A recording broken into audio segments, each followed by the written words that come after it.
guilt is ego and it is centering of oneself. Yeah. Yeah. Right? It is. That guilt that allows that puts your feelings above the experience of someone else. So true. Right? I mean, that's what happens. Yeah. And Yeah.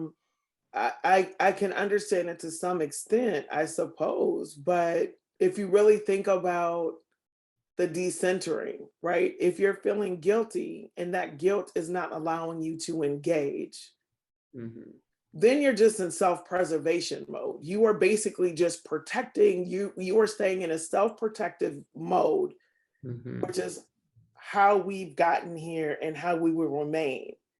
If Yeah. people take a protective stance, protecting systems, protecting themselves, Yeah. protecting from the scary things over here, right? I understand and I acknowledge the emotion. It's not the emotion that's the problem. It's if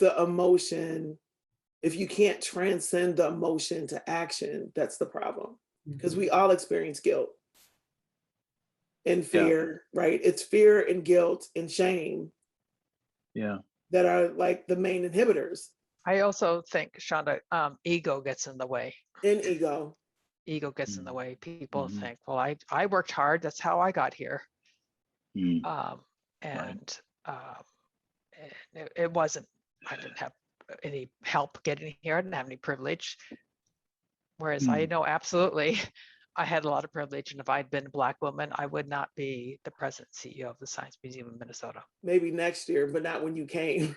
You know what I mean? Like maybe in the future, not next year. But I mean, I'm because working you on know, that. now George Floyd happened in the city's like, oh gosh, we gotta hire Black people, you know, and it's like that's great. And you need to be prepared to support Black leadership and brown leadership. You Yeah. can't just symbolically make hires without the work.